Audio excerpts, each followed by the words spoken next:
Hello दोस्तों, कैसे हो आप सब लोग। वागर्त एकेडमी में एक बार फिर आपका हार्दिक स्वागत है। पिछली क्लासों में, इकोनॉमिक्स की क्लासों में हमने बजट के बारे में ये पढ़ा था कि बजट क्या होता है, कहाँ से बजट आता है, संचित निधि के किस खजाने से, सरकार के किस खजाने से बजट का संबंध होता है। सरकार के तीन खजाने होते हैं, संचित निधि, लोक लेखा और आकस्मिक निधि। संचित निधि से जब धन निकालते हैं उस प्रक्रिया को बजट बोला जाता है। और आज की क्लास में हम ये जानेंगे कि बजट के बाद भी कुछ आगे प्रोसेस होती है। अब बजट के बारे में तो हम जान चुके थे कि बजट की प्रक्रिया क्या होती है, धन विधेय क्या होता है, बजट के साथ कौन से डॉक्यूमेंट्स होते हैं, बजट का विकल्प क्या होता है, लेखानुदान क्या होता है, अंतरिम बजट क्या होता है। अगर आपने नहीं देखा तो सबसे पहले तो पिछली क्लास जाके देखो, क्योंकि ये क्लास समझ नहीं आएगी अगर आपने सीरीज में क्लास नहीं देखी है। तो सबसे पहले तो वो क्लास देखो, ठीक ठाक तरीके से आपको बजट का कॉन्सेप्ट समझ आ जाएगा। रेल बजट अलग क्यों हुआ था, बजट की डेट वो 28 फरवरी से 1 फरवरी क्यों की गई थी, बजट ईयर कैसे चलता है, बहुत सारे कॉन्सेप्ट क्लियर हुए थे जिसमें आप देख सकते हो। और आपको देखना भी चाहिए, क्योंकि आप वीडियो बनाने का या कोई सेशन बनाने का पर्पज कंप्लीट तब होता है जब उसको प्रॉपर क्रेडिट मिलता है। तो ठीक है, आप देख लोगे, बाद टाइम में देख लेना, कोई बात नहीं। ऐसे आज हम बात करेंगे कि बजट हो गया, अब बजट का स्टार्टिंग होती है कि बजट में इनकम क्या होती है, वे क्या होते हैं। तो आज का हमारा विषय है सार्वजनिक वित्त, पब्लिक फाइनेंस। पब्लिक फाइनेंस क्या होता है। पब्लिक फाइनेंस होता है कि सरकार के जो समस्त वित्त होता है, सारा जो वित्त या फाइनेंस होता है, सारा जो धन का डिपार्टमेंट होता है, मनी का डिपार्टमेंट होता है, उसको सार्वजनिक वित्त कहते हैं। जो पूरा पूरा संचालन बजट वाला होता है उसको पब्लिक फाइनेंस कहा जाता है। अब इसमें क्या होता है, दो कॉन्सेप्ट से होंगे। अपने घर की इनकम क्या होती है, सार्वजनिक वित्त, जैसे मान लो कि घरेलू वित्त। घरेलू वित्त क्या होता है, एक तो पैसा आएगा एक पैसा जाएगा। ऐसा तो नहीं सिर्फ पैसा आता है, पैसा जाता भी तो है। सेम सरकार के होता है। सार्वजनिक वित्त की प्रक्रिया आरंभ होती है, उसमें दो कॉन्सेप्ट सामने आते हैं। एक तो है सार्वजनिक आय, ठीक है, सरकार को होने वाली समस्त आय। बजट में जैसे कितनी भी राशि हो, वो जो सारी सारी आय होती है, किसी भी माध्यम से हो सरकार में, उसमें ब्याज से हो, लोन से हो, टैक्स से हो, या विदेशी सहायता हो, स्पेक्ट्रम की नीलामी हो, हजारों तरीके होते हैं इनकम के। वो सारी इनकम होती है, वो सार्वजनिक आय में आती है। अब इस सार्वजनिक आय को अगर इकोनॉमिक्स में पैसा पे कॉन्सेप्ट चलता है, पैसा ऐसा नहीं कि 42 लाख करोड़ आया तो उसको 42 लाख करोड़ लिखो। सार्वजनिक आय को लिखा जाता है 100 पैसा। ये आगे आपको आगे समझ में काम आएगा कि 100 पैसा सिर्फ कॉन्सेप्ट समझने के लिए इकोनॉमिक्स में टर्म्स पॉपुलर है। अब सरकार का बजट यही होता है, जैसा मैंने बताया कि बजट का एक शून्य बजट सिस्टम होता है कि एक साल का बजट जो खत्म हो गया है उसको अगले साल आप नहीं ले जा सकते, उस कॉन्सेप्ट को आगे कि बजट बच गया है हम अगले साल लेके जाएंगे। तो सरकार उसी खर्चे को एक साल में खर्च कर देती है, जिसको सार्वजनिक व्यय कहते हैं। जितनी आय होती है वो पूरी की पूरी फूंक डालो। तो ये 100 पैसा तो आय होती है, 100 पैसा व्यय होता है, सरकार को होने वाला समस्त व्यय। अब कैसे व्यय होता है, राजस्व व्यय होता है, पूंजीगत व्यय होता है। जैसे आप मान लो डिफेंस का आइटम खरीदे, वो भी व्यय हो गया, सड़क बनाई वो भी व्यय हो गया। पब्लिक वेलफेयर में जो हमारे स्वास्थ्य पे, शिक्षा पे जो सारा व्यय हो गया, वो सार्वजनिक व्यय का हिस्सा होता है। अब इसके राजस्व पूंजीगत भाग आगे आएंगे, पर अभी ये जानो सरकार का होने वाला समस्त व्यय। तो समस्त व्यय क्या होगा, जितनी आय होगी उतना का सारा सरकार का। इकोनॉमिक्स का एक फॉर्मूला होता है, इकोनॉमिक्स का फॉर्मूला यह है कि इकोनॉमिक्स इस बेस पे चलती है कि आपके पास पैसा बचने के बजाय आपके पास उधारियां ज्यादा होनी चाहिए। दुनिया भर की अर्थव्यवस्थाओं पे लोन इसीलिए होता है कि जैसे यूएसए पे ऐसे माना जाता है, दुनिया का सबसे ज्यादा सामान्य तौर पर कर्ज माना जाता है। क्यों माना जाता है, क्योंकि उसकी डॉलर जो है वो रिजर्व करेंसी है पूरी दुनिया का भर के रूप में। तो जब भी वो डॉलर रिलीज करता है उसके ऊपर कर्ज बढ़ता जाता है।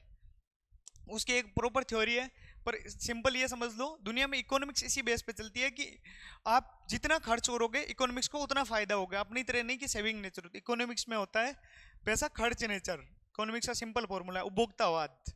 उपभोक्तावाद में ये होता है कि 100 पैसा आय होगी, 100 पैसा व्यय हो गया। अब इसके बाद हम पढ़ेंगे कि सार्वजनिक आय के बारे में। सार्वजनिक आय के प्रकार कितने होते हैं, सार्वजनिक व्यय के कितने प्रकार होते हैं। तो अगली स्लाइड में पढ़ते हैं सार्वजनिक आय, पब्लिक इनकम, ठीक है। सार्वजनिक आय के दो भेद माने जाते हैं, राजस्व आय और पूंजीगत आय। कैसे होता है, आप इन पे इनको अभी भूल जाओ। कर्ज आय, कर गैर कर आय और कर्ज गैर कर्ज। अभी समझो कि राजस्व आय और पूंजीगत आय क्या होता है। राजस्व वो होता है, राजस्व जस्ट लाइक सैलरी, कि महीना टू महीना आए, मंथ टू मंथ आए, डे टू डे आए, ठीक है। बार बार होने वाली, मंथ टू मंथ आए, बार बार होने वाली आय को राजस्व आय कहते हैं। राजस्व होता है ना कि सरकार का राजस्व बढ़ रहा है, तो राजस्व आय का मतलब बार बार होने वाली आय, जिस आय की आवर्ती हो। आवर्ती, आप आवर्ती मैथ्स में पढ़ते हैं, आवर्ती होने वाली आय, ठीक है। जो भी आय सरकार को बार बार होती है और जिसको सरकार को रेवेन्यू जनरेशन करती है, या सरकार का जो क्या बोलते हैं उसको, खजाने को बढ़ाती है उसको। अब इस आय का कुछ और भी होते हैं, ये वापस नहीं करना होता। इसमें मान लो दो आय होती है, कर आय और गैर कर आय। सरकार हम लोगों से जब टैक्स लेती है, क्या सरकार हमको वापस लौटाती है? वो अलग तरीके से लौटा सकती है, पर वैसा का वैसा नहीं कि आपको से जितना टैक्स लिया सरकार आपको वापस लौटा सकती है। तो कभी वापस नहीं लौटाती, तो सरकार को इस आय को वापस नहीं करना पड़ता। इससे आगे होता है कि ये आय होती है वो सरकारी प्रयासों का परिणाम होती है। जब भी सरकार टैक्स लगाती है, टैक्स स्लैब लगाती है, टैक्स में भी आप ये ध्यान रखना है कि दो अलग अलग तरीके के टैक्स होते हैं, पर जिस भी टैक्स को मान लो, जीएसटी मान लो, निगम कर मान लो, आयकर मान लो, उसमें सरकार का ये होता है जितना सरकार प्रयास करेगी, सरकारी प्रयास ये होंगे कि आय बढ़ाई जाए। सरकारी प्रयास, हम लोग सरकार को कहते रहे हमने तो टैक्स दिया है, तो टैक्स वापस नहीं मिलेगा, इसीलिए तो धमकियां देते हैं सरकार से। हम वापस लेते हो तो हम धमकियां भी क्या देंगे, सरकार बोलेगी ले ले तेरे वापस ले ले। भाई बैंक में पैसे जमा करा के हमने कभी धमकी दी है क्या सरकार को कि हमने तो बैंक पे पैसे जमा करा दिए, हमारा काम करो? सरकार बोल देती है निकाल दे भाई, वापस निकाल ले, पर टैक्स वापस नहीं देती, इसलिए हम धमकी देते हैं। सरकारी प्रयासों का परिणाम। कैसे प्रयास होते हैं? प्रयास होती है सरकार, आईटी एक्ट, इनकम टैक्स होता है वो, उसमें संशोधन करती है, जीएसटी की स्लैब बढ़ाती है, आधार को पैन कार्ड से जोड़ती है कि सभी लोगों को से टैक्स लिया जाते। सरकार डिपार्टमेंट बनाती है, जो इनकम टैक्स की रेड होती है वो भी इसी का सरकारी प्रयास ही है। अब रेड तो नेगेटिव तरीके से हो गई, पर मेन मुख्य उद्देश्य तो टैक्स बढ़ाना है, ऐसा तो है नहीं उनको सरकार को, विपक्ष को परेशान करना है। अब सरकार उसको काम में लेती है परेशान करने में।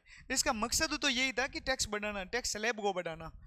तो राजस्व आय क्या हो गई, हमने पढ़ा अभी, सार्वजनिक आय और सार्वजनिक व्यय। सार्वजनिक आय में दो होते हैं, राजस्व आय, पूंजीगत आय। राजस्व आय में ये होता है कि जो बार बार होने वाली आय, आवर्ती आय, बार बार होने वाली आय यानी आवर्ती आय, जिसको सरकार को वापस नहीं करना होता, सरकारी प्रयासों के परिणाम स्वरूप होने वाली आय। अब ये हो गई कि ये आय अच्छी है या बुरी, ये आप जज करो। टैक्स सरकार के लिए अच्छा है या बुरा है? टैक्स सरकार के लिए सामान्य तौर पर अच्छा माना जाता है, क्योंकि जब जब भी सरकार टैक्स बढ़ाएगी तो वो अमीरों से धन लेगी। अमीरों से धन लेने का सिंपल सा मतलब ये होगा कि वो धन है वो वापस घूम के जनता के पास आएगा, तो अल्टीमेटली अर्थव्यवस्था का फायदा होगा, और अर्थव्यवस्था के साथ सामाजिक हितों या लोगों का फायदा भी इसमें होगा। तो सार्वजनिक, अब किससे पूछे सार्वजनिक आय में किस आय की भागीदारी ज्यादा होनी चाहिए, तो राजस्व आय की भागीदारी ज्यादा होनी चाहिए। कर और गैर कर के कॉन्सेप्ट आगे पढ़ेंगे, पहले आप पढ़ो इसके बारे में कि कॉन्सेप्ट के बारे में। अब इससे आगे होती है पूंजीगत आय। पूंजीगत आय क्या होती है? क्या पूंजीगत आय मंथ टू मंथ होती है? नहीं, पूंजीगत आय होती है एक साथ होने वाली आय, पूंजी के रूप में। कि भाई हाँ इराक गया, इराक में अपन जरा इराक जाते हैं, तब सारे के सारी पूंजी एक साथ होती है कि 5 लाख। इराक मतलब फॉरेन कंट्रीज, मारवाड़ी में सब देशों को इराक बोला जाता है हमारे, कि इराक जाता कोई नहीं है। इराक जाने में इतना ज़्यादा खतरा है। पहली बात तो इराक के लिए आपको वीज़ा भी नहीं मिलता। दूसरी बात, इराक जाना रिस्क इतना है कि आप पूंजी लेके आओगे नहीं वापस, वो पूंजी प्लस जेल दोनों करेंगे आपको। सामान्य तौर पे इराक ही है, पर दुबई वगैरह सब भी जाते हैं। तो पूंजीगत आय होती है, हमें पूंजी पूंजी कितना होती है, पर्सनल व्यक्तिगत रूप दे देखा है तो वो पूंजीगत आय होती है। और यहाँ पे सैलरी वाली आय होती है, वो एक अलग अलग महीने में मिलती है, वो खर्च हो रहती है। तो ऐसी आय जो बार बार तो नहीं होती, एक साथ होने वाली आय है। अब सरकार एक साथ आय कैसे होगी? सरकार दो तरीके से होगी। एक तो कर्जा लेगी, अपने पास एकदम से इनकम कब होती है? जब दोस्त से उधारी ले ली, बार महीना टू महीना है, वरना तो लोन ले लिया आपने और एकदम से पैसे वाले हो गए। दूसरी कुछ गैर कर्ज आय होती है। गैर कर्ज आय ऐसे हो गई कि आपने कर्ज दिया था किसी को, एकदम से उसने लौटा दिया, तब भी आप अमीर हो गए, तो ये गैर कर्ज आय की श्रेणी में होगी। इसके अगर देखा जाए तो ऐसी है जो मंथ टू मंथ न होके एक साथ आय होती है। दूसरी बात, ये आवर्ती आय नहीं होती है। तीसरी बात, इसमें वापस करना भी पड़ सकता है। वापस करना ऐसे आपने लोन ले लिया, जैसे भारत अगर यूएसए से लोन लेगा तो एक टाइम बाद उसको वापस लौटाना पड़ेगा, तो ऐसी आय जिसको वापस करना भी पड़ सकता है। सवाल क्या बन गए, राजस्व आय वो होती है जो बार बार होती है, उसको लौटाना नहीं पड़ता। पूंजीगत आय ऐसी है जिसको वापस लौटाना भी पड़ सकता है या नहीं भी लौटाना पड़ सकता, कंपलसरी नहीं है, लौटाना पड़ सकता है। ऐसे नहीं कि कर्ज खा गया, ऐसी बात नहीं है कि लोन खा गया, वो तो दोस्तों में होता है। देशों में कर्ज खाने का कॉन्सेप्ट सामान्य तौर पे पॉपुलर नहीं है, क्योंकि देश वापस नीलाम कर देता है दूसरे देश पे। चाइना की पॉलिसी देख लो कि अगर चाइना जो लोन टेररिज्म की पॉलिसी है चाइना की, जो वुल्फ वॉरियर के रूप में काम करता है, चाइना का ऐसा कॉन्सेप्ट बोले थे। वो क्या होता है, जब भी देश को लेता है तो उसकी कोलेटरल गारंटी लेता है, किसी बंदरगाह को लीज पे रखता है, किसी देश की किसी सिटी को लीज पे रखता है, तो आप कर्ज को तो वापस लौटाना ही पड़ेगा आपको, नहीं लौटाओगे तो आपकी नीलामी कर दी जाएगी। दूसरी चीज ये हो जाएगी गैर कर्ज आय। गैर कर्ज आय में ऐसा हो गया कि आपने आपकी उधारी लौट के आई तो आपको वापस लौटाना भी नहीं पड़ता। तो सिंपल उत्तर इसका ये हो गया, पूंजीगत आय में वापस लौटाना भी पड़ सकता है, नहीं भी लौटाना पड़ सकता है। ऐसा नहीं कि नहीं लौटाना लौटाना, इसमें वापस लौटाना नहीं होता राजस्व आय में। तो दो चीजें आपने पढ़ ली, राजस्व आय क्या होती है, पूंजीगत आय क्या होती है। सार्वजनिक आय के दो भाग होते हैं, राजस्व आय, पूंजीगत आय। राजस्व आय के बारे में आपने पढ़ लिया सब कुछ। अब आगे पढ़ते हैं राजस्व आय के बारे में। जब राजस्व आय के बारे में आप जान ही चुके हो कि बार बार होने वाली आय है वो कैसे होती है, बार बार होती है, वो आपको बताते हैं कैसे होती है। ठीक है, राजस्व आय रेवेन्यू इनकम दो तरीके हो सकती है। सरकार को बार बार आय होती है, एक तो होती है कर, सरकार कर लगाए, खूब सारे कर लगाए और खूब सारा पैसा कमाए, सरकार एकदम फलो फूलो टाइप में रहे। दूसरी होती है गैर कर राजस्व आय। कर आय में ऐसा होता है, दो प्रकार माने जाते हैं कर आय में। वो होते हैं एक तो कर आय में प्रत्यक्ष कर आय, प्रत्यक्ष कर डायरेक्ट टैक्स लगाती है। दूसरा होता है अप्रत्यक्ष कर आय। कैसा होता है प्रत्यक्ष और अप्रत्यक्ष कर, कि आपके मान लो कि सरकार ऐसे कर ले कि आप पे निगम कर लगाए, कॉर्पोरेट टैक्स लगाए, किसी कंपनी पे टैक्स लगाए, तो वो पर्सनली लेती है या अप्रत्यक्ष रूप से कहीं इनके भाई। अप्रत्यक्ष का सिंपल मतलब वो कि सरकार को मतलब नहीं किससे टैक्स ले रही है, किसी पे टैक्स लगा दिया, सामान पे टैक्स लगा लिया, भाई साबुन कोई भी खरीदो सरकार टैक्स लगा दी, आपको उनको कोई मतलब नहीं कि भाई कौन खरीदे, हम तो जिसको बेचा वो उसी पे टैक्स लगाएंगे। प्रत्यक्ष है टारगेटेड कि हाँ आप पे हो, आप स्टूडेंट हो, आप पे 18% जीएसटी लगेगा जब आप कोर्स परचेज करोगे। ये हो गया प्रत्यक्ष कर आय। कॉर्पोरेट या कुछ कॉर्पोरेट घराने पे टैक्स लगता है उसमें। दूसरा एक तो निगम कर होगा, एक होगा आयकर। किसी नेताजी की इनकम बहुत ज़्यादा है और अच्छे तरीकों से नहीं है तो सरकार वापस इनकम टैक्स की रेट भरवा के उस पर इनकम टैक्स लगाती है, आयकर। आयकर हो गया, निगम कर हो गया। इसमें आगे पढ़ेंगे मेट होगा, मिनिमम अल्टरनेटिव टैक्स। जब कंपनियां ऐसे बोल देती है कि भाई हमें ये पेचड़ा नहीं चाहिए रोज रोज का टैक्स वाला, तो हम 15% का फिक्स दे देंगे आपको हर साल प्रॉफिट का, और आप हमें फ्री करो इस मामले से। इसमें कुछ और टाइप ऑफ मेट हो गया। अप्रत्यक्ष में हो गया जीएसटी हो गया, सीमा कर हो गया, उत्पाद कर हो गया।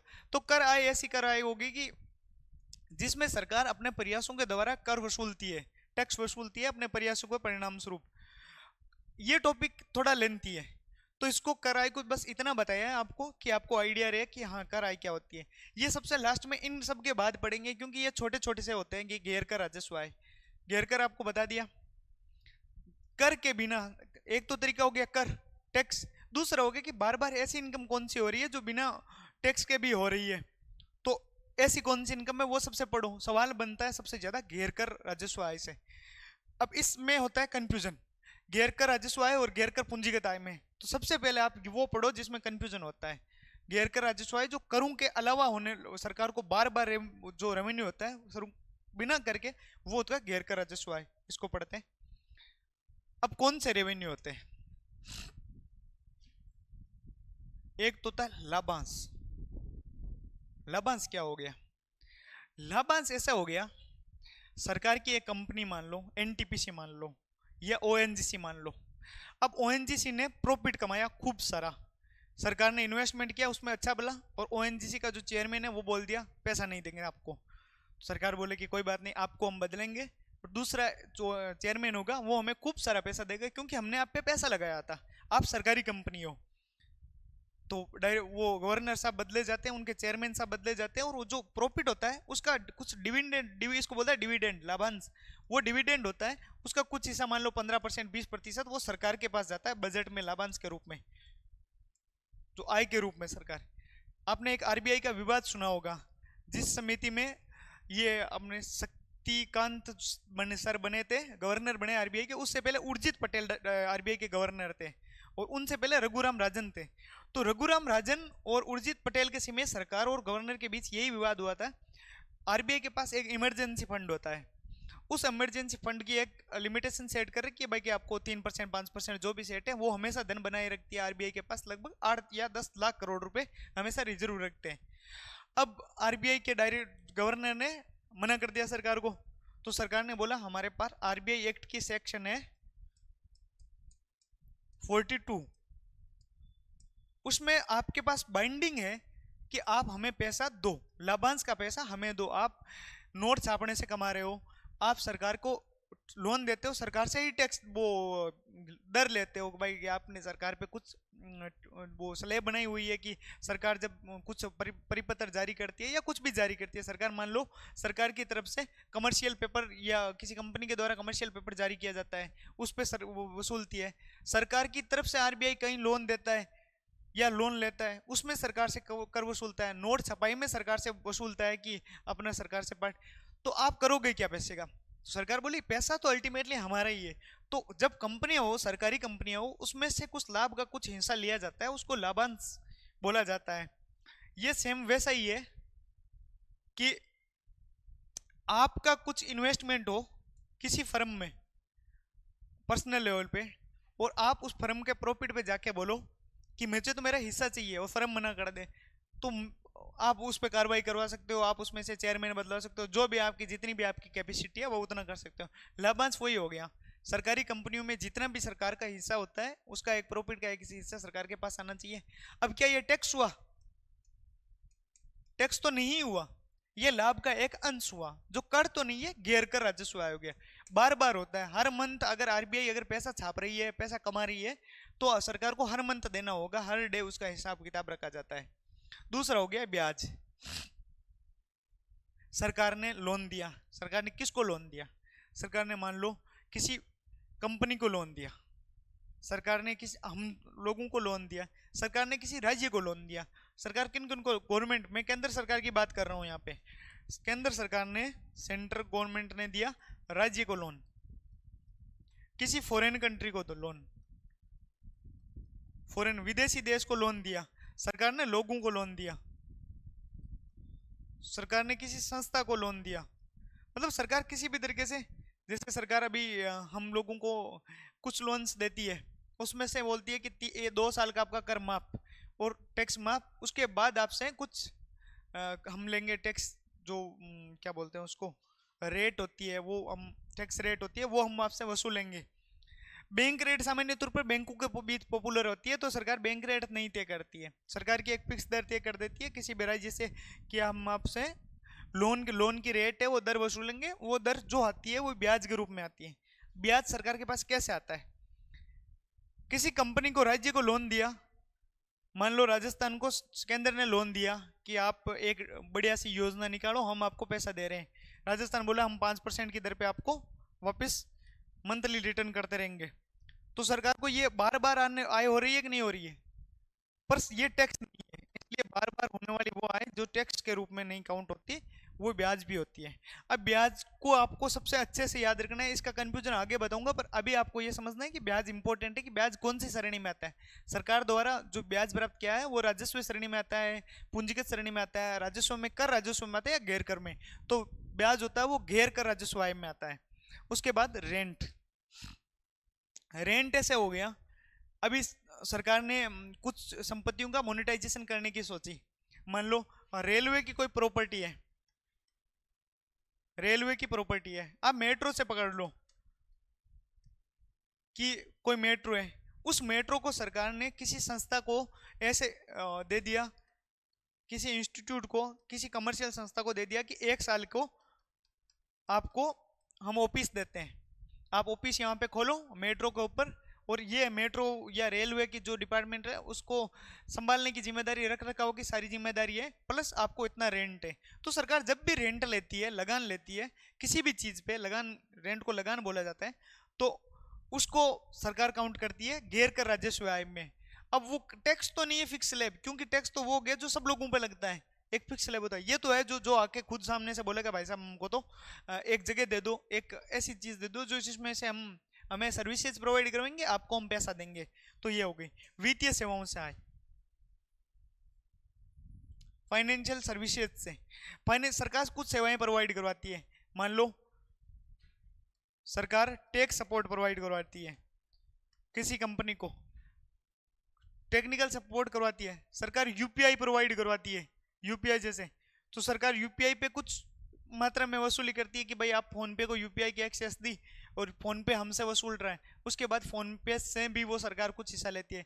फाइनेंशियल सर्विसेज सरकार में, जैसे मान लो बैंक है, बैंक को कुछ राइट्स देती है सरकार कि आप ऐसे तरीके से काम करो, इस तरीके से लोन लो, उद्योगपतियों को ऐसे लौटाओ। तो ये वित्तीय सेवाएं सर्विस प्रोवाइड करवाने के लिए कैसे सरकार काम करती है?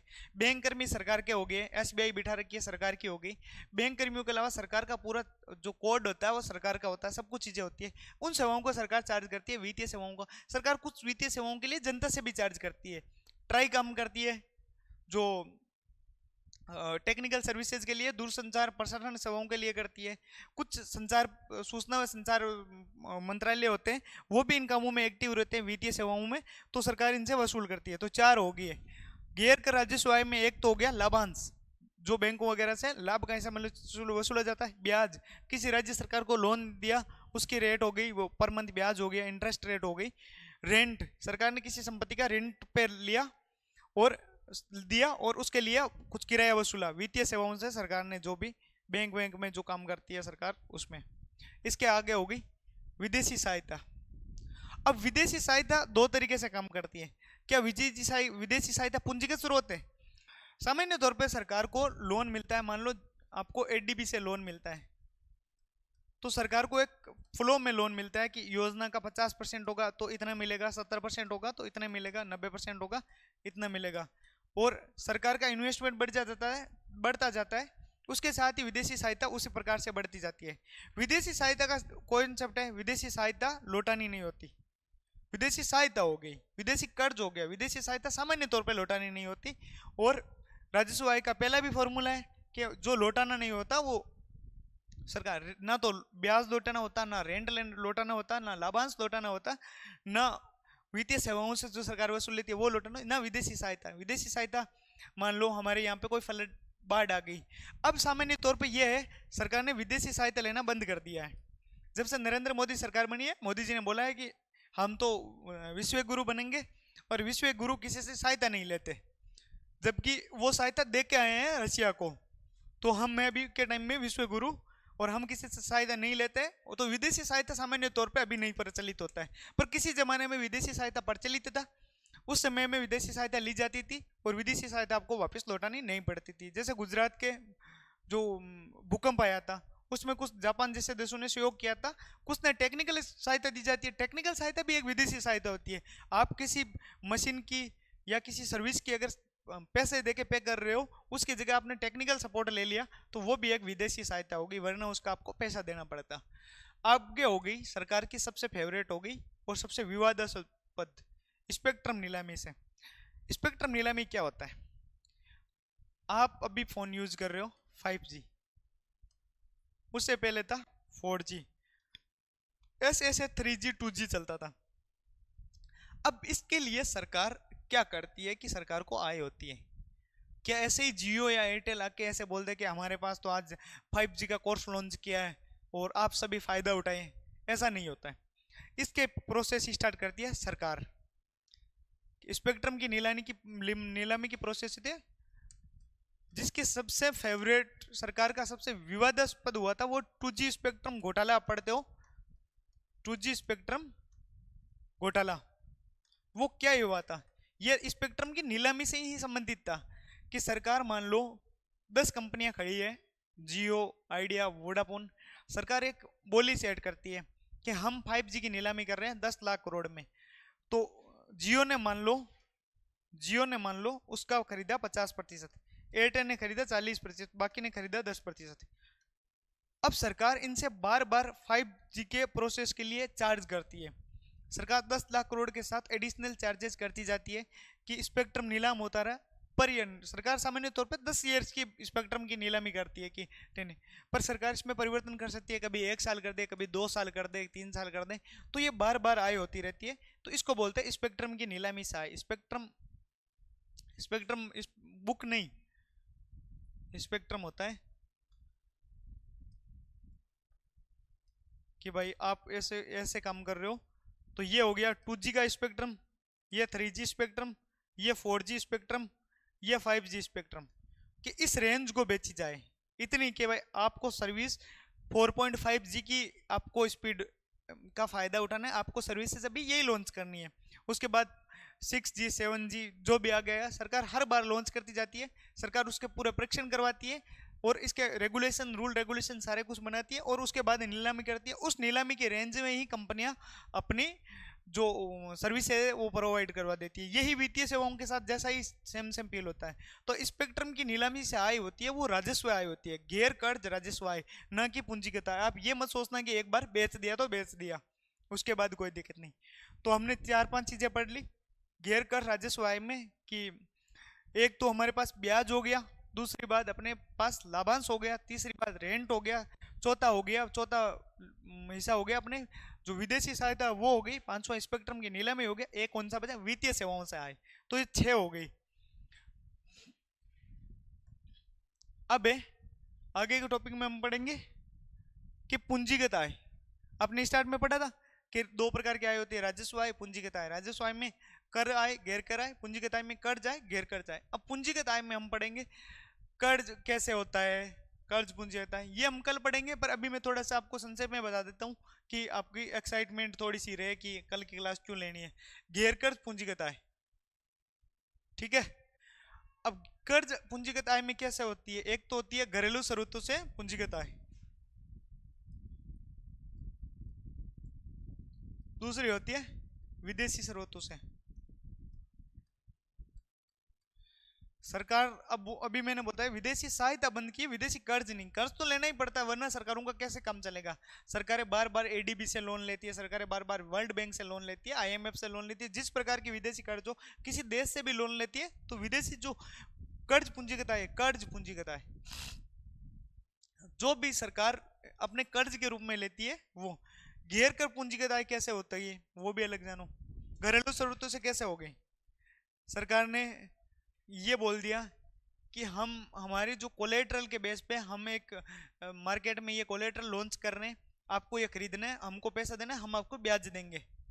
आपने बहुत सारे पेपर सुने होंगे कि सरकार परिसंपत्तियां हैं वो अपने परिसंपत्तियों के बेस पे ऐसी चीजें लॉन्च करती है कि आपको खरीदना है, एक इंटरेस्ट रेट दिया 5%, या ऐसा हो गया कि आप 900 में खरीदो हम आपको 1000 रुपये में देंगे। तो राजकोषीय घाटे को पूरा करने के लिए सामान्य तौर पर लिया जाता है। अब इसमें दिक्कत यह होती है कि घरेलू कर्ज लेने से सरकार को क्या दिक्कत होती है, कैसे क्राउडिंग प्रभाव कैसे होती है, विदेशी सहायता से लेके कैसे कर्ज जाल में पड़ने की समस्या हो जाती है। अब मान लो किसी देश से ले लिया और कर्ज जाल जिसमें फंस गया था अपने भाई साहब श्रीलंका, और उधर अपने पाकिस्तान, क्या ही नाम लिखे इसका छोड़ो, पाकिस्तान कर्ज जाल में फंस गया था। और पाकिस्तान का कर्ज जाल कैसे फंसा था, चाइना उसको ऐसे कैसे मुर्गा बनाता है, तो ये विदेशी कर्ज लेने का नतीजा है। भारत इस मामले में बहुत ही शानदार देश है। भारत के पास कुछ चीजों में भारत में बहुत शानदार प्राउड किया जा सकता है, भारत प्राउड करने लायक देश है। कुछ कमियां हम सरकार की बिल्कुल बताएंगे, पर भारत के ऐसे देखो फाइनेंशियल पॉलिसी भारत के वाकई कमाल की रही है कि 1991 में नरसिम्हा राव की सरकार के बाद मनमोहन सिंह जी के द्वारा जो रिफॉर्म्स किए गए उसके बाद आगे की सरकारों ने जिस प्रकार इसमें रिफॉर्म्स लाए हैं, बार बार स्लैबों में परिवर्तन, जीएसटी स्लैबों में कुछ परिवर्तन लाए हैं, अभी सरकार के पास सामान्य तौर पर दुनिया के सबसे कम विदेशी कर्ज वालों में इसका लगभग विदेशी कुल कर्ज का 2.3% कुछ ऐसा है जो विदेशी स्रोतों से कर्ज लिया गया है। तो मतलब ऑलमोस्ट सरकार का परसेंट कर्ज है वो विदेश घरेलू स्रोतों से ले गया है। और ये ऐसी राशि होती है जिसमें कभी भी देश डूबता नहीं है, क्योंकि चाइना जैसे देशों के पास या यूएसए जैसे जैसे देशों के पास कर्ज जाल में फंसने की हमेशा समस्या ही है। चाइना के पास तो ऑलमोस्ट खतरा आ चुका है सर पे कि वो कभी भी कर्ज जाल में खुद फंस सकता है। उसने दुनिया को खूब बांटा है पर खुद भी कर्ज जाल में कभी भी फंस सकता है। और ये पाकिस्तान श्रीलंका तो फंसे हुए हैं। श्रीलंका की तो हालत बहुत बुरी है, श्रीलंका तो ऑलमोस्ट बिकने वाला है, ऐसी हालत है। और 3-4 इसने तो लगभग इसकी सच्चाई बता करे तो इसने ऑलमोस्ट बेच ही दिया देश को। गैर कर्ज पूंजीगत कैसे होगी कि आपने कर्ज तो नहीं लिया पर बार बार बड़ी पूंजी होती है विनिवेश, जो मोदी जी का फेवरेट है। ये पॉजिटिव सेंस में फेवरेट नहीं है हमारे लिए तो, कि एक पोर्ट है सरकार के पास उसका विनिवेश कर दो अडानी जी को, रणनीतिक विनिवेश कि सरकार के पास 100% हिस्सेदारी थी और 49% तो खुद के पास रखी, 51% मतलब उसका मालिकाना हक किसी को बेच दिया। विनिवेश में से ऐसा हो गया कि रेलवे का विनिवेश कर दिया, ऐसे हो गया। इसमें कुछ टर्म निजीकरण भी होता है, तो निजीकरण भी होता है पर इसमें पॉपुलर होता है विनिवेश। सरकार सामान्य तौर पर विनिवेश ज्यादा करती है।